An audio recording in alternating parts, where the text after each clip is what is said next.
14 de noviembre de 1987. Son las 2:17 de la madrugada en Londres.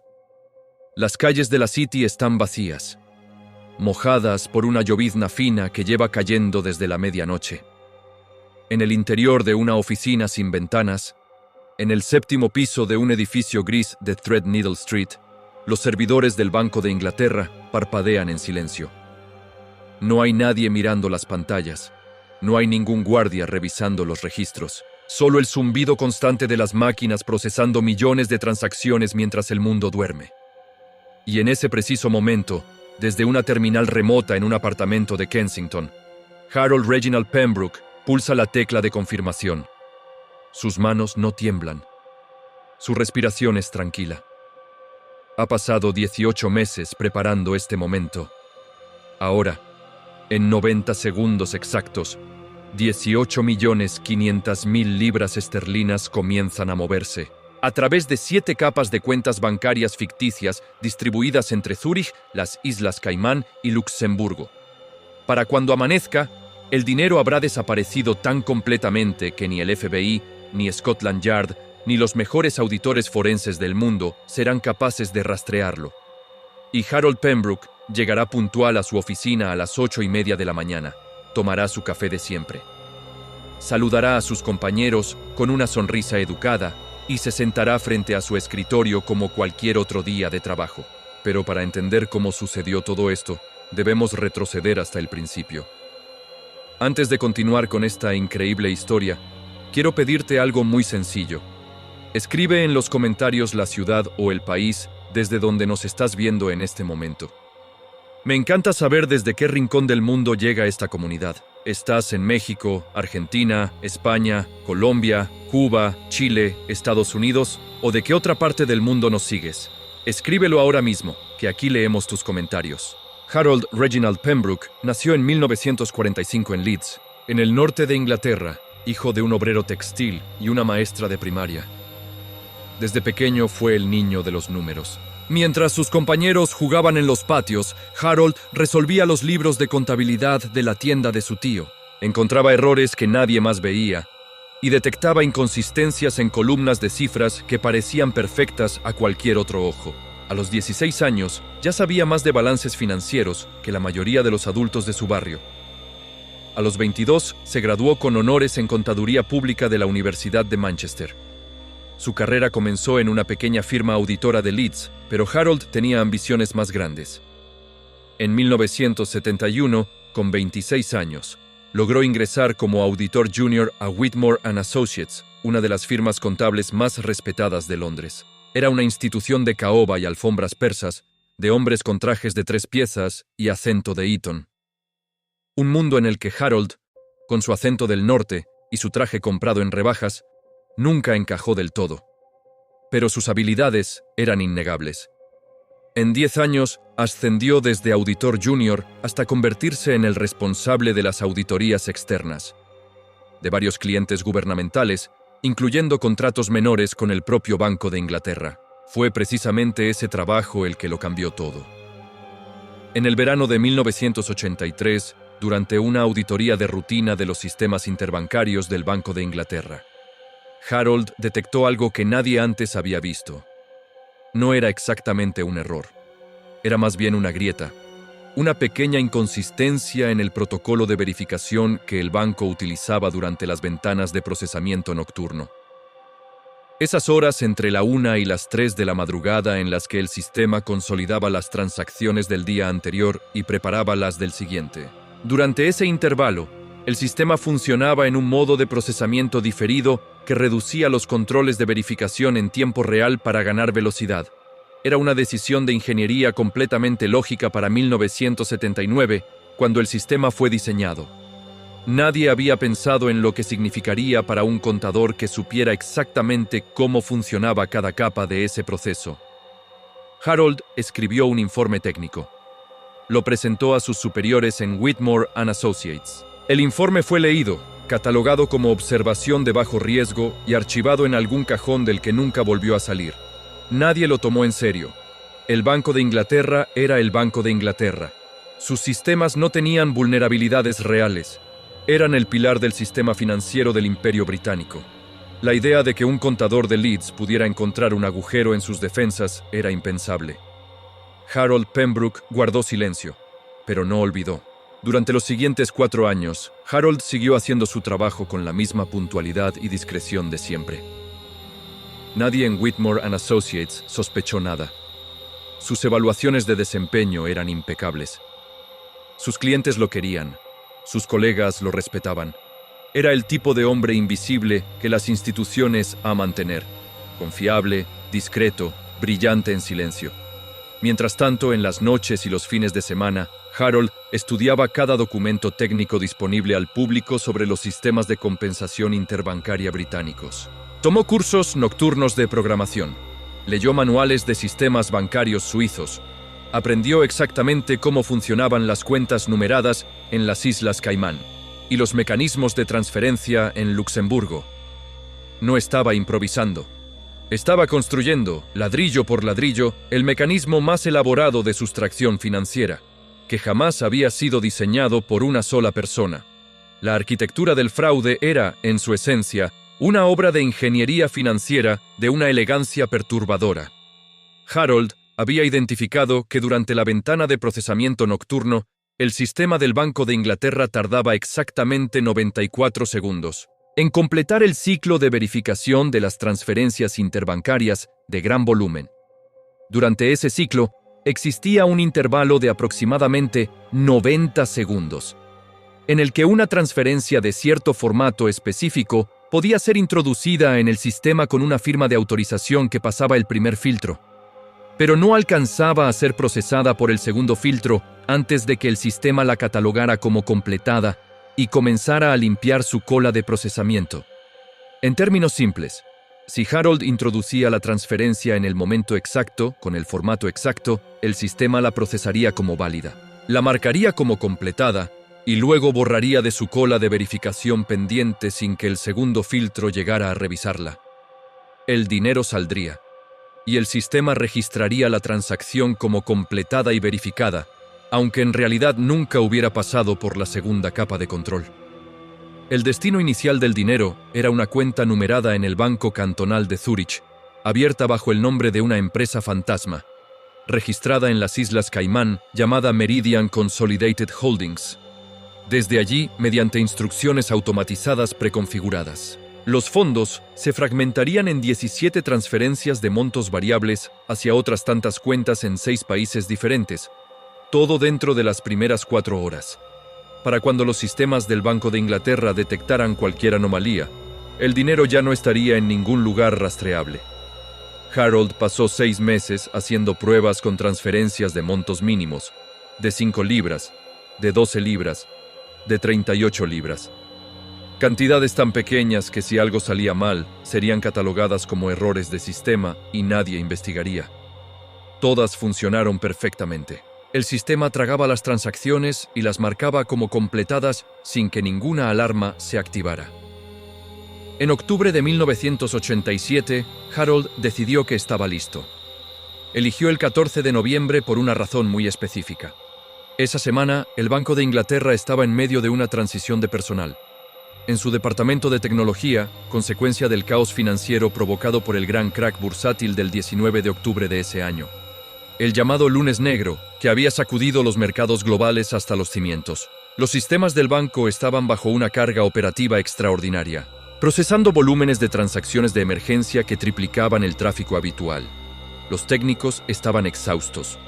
Los protocolos de supervisión nocturna habían sido relajados para priorizar la estabilidad del sistema. Era el momento perfecto. El caos del mercado sería la cortina de humo perfecta. A las 2:16 y 42 segundos de la madrugada del 14 de noviembre. Harold Pembroke inició la secuencia desde su apartamento de Kensington. Llevaba puesto el mismo pijama de rayas azules que usaba todos los días. Había tomado una taza de té. Tenía encendida la radio en voz muy baja, sintonizada en la BBC Radio 4. A las 2:17 y 52 segundos, exactamente 90 segundos después, la transacción fue procesada y marcada como completada.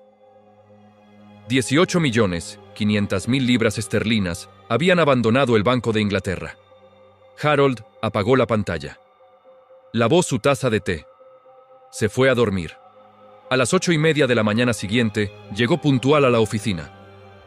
La anomalía fue detectada 48 horas después, el 16 de noviembre, por un técnico junior del Departamento de Conciliación del banco que estaba revisando discrepancias en los balances del período post-Lunes Negro. Al principio, nadie le prestó atención. Las discrepancias en períodos de alta volatilidad no eran inusuales. Pero cuando el técnico insistió y el jefe de departamento revisó personalmente los registros, la magnitud de lo que había ocurrido comenzó a hacerse evidente. 18.500.000 libras habían salido del sistema sin ninguna contrapartida de entrada registrada. La transacción tenía todos los marcadores de una operación legítima y verificada.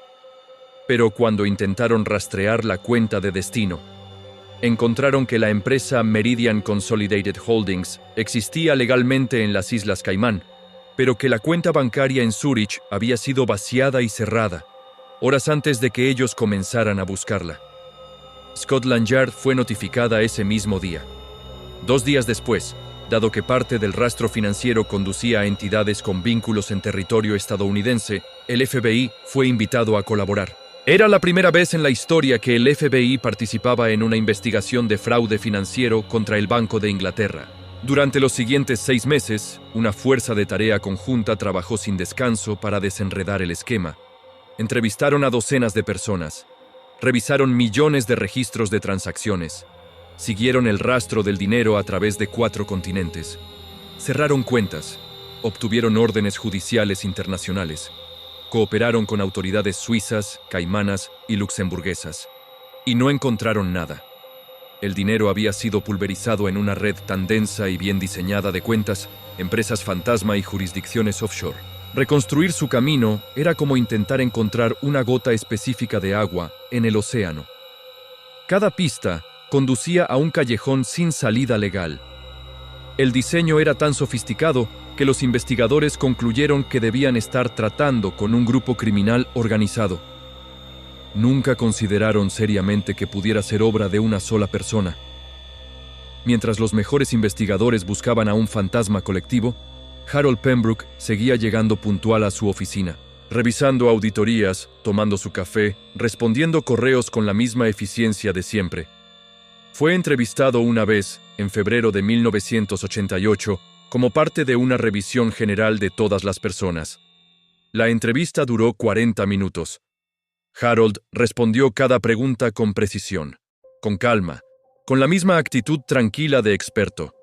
Señaló varias inconsistencias técnicas en la descripción del fraude que los investigadores habían compartido con él.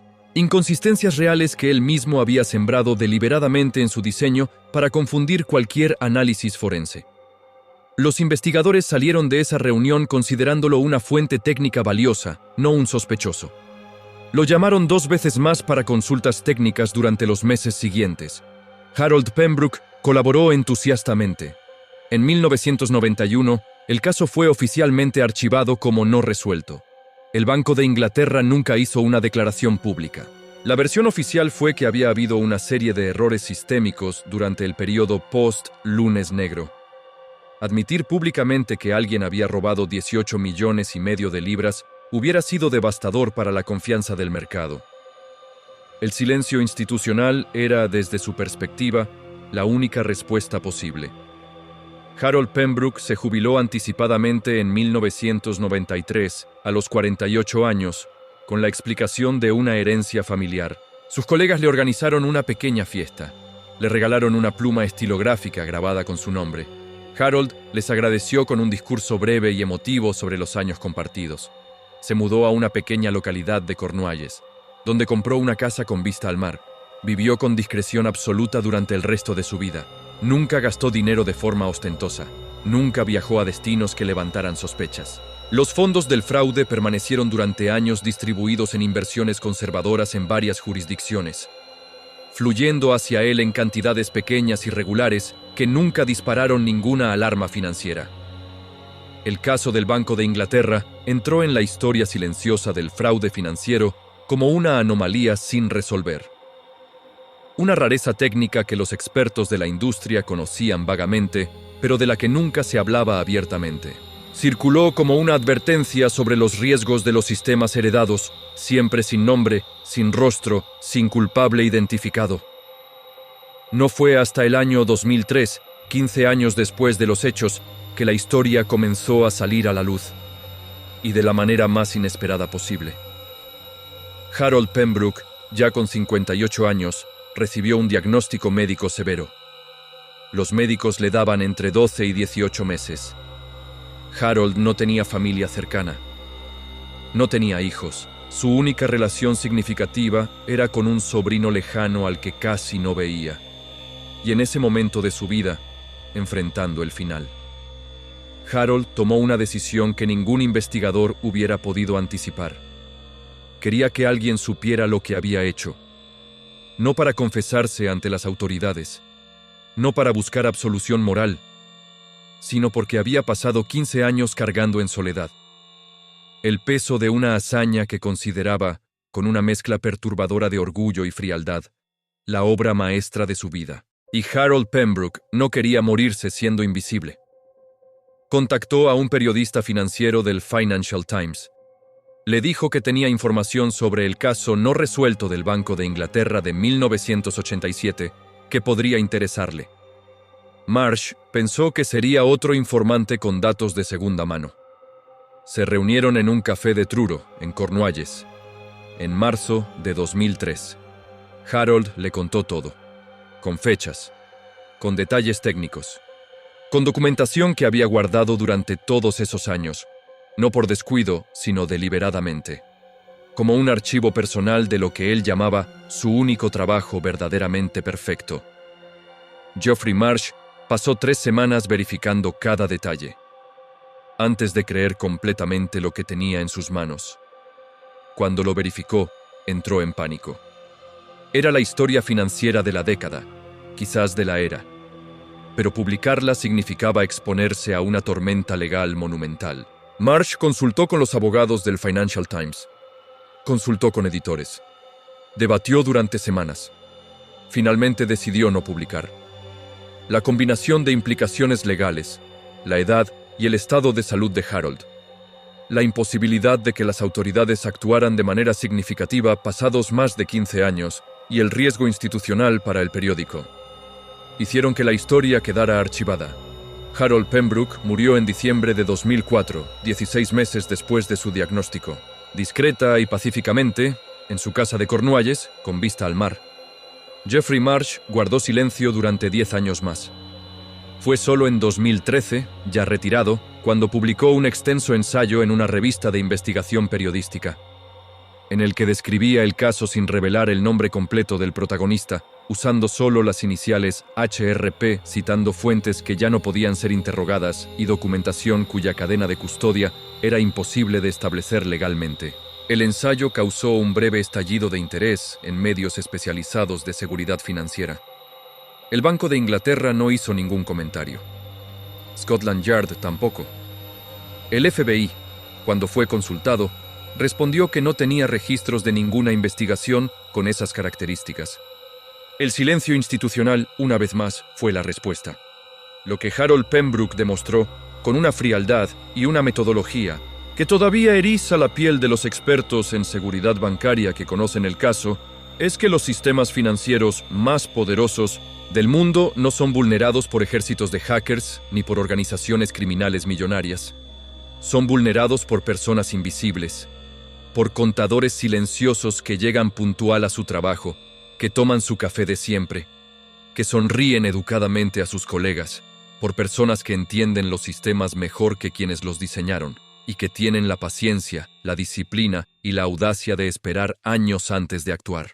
El mayor fraude financiero en la historia del Banco de Inglaterra fue cometido en 90 segundos por un hombre en pijama, que tomaba té y escuchaba la BBC Radio 4 en la madrugada, y nadie lo supo hasta que él mismo decidió contarlo. Y cuando por fin lo contó, el mundo prefirió no escuchar.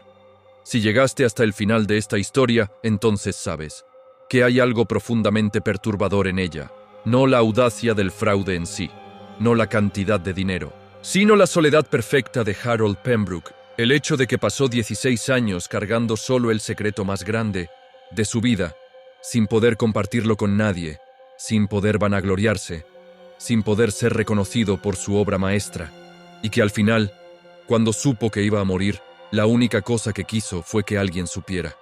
Hay algo en esa imagen, un hombre solo frente a una pantalla en la madrugada, en pijama, tomando té, cambiando silenciosamente la historia financiera del mundo, que no se puede olvidar fácilmente. Harold Pembroke fue muchas cosas. Un contador brillante, un planificador meticuloso, un criminal sofisticado, un hombre profundamente solo.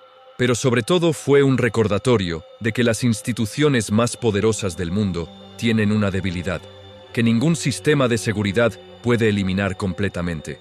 Confían en las personas. Y a veces, esa confianza es exactamente la grieta por la que todo se derrumba.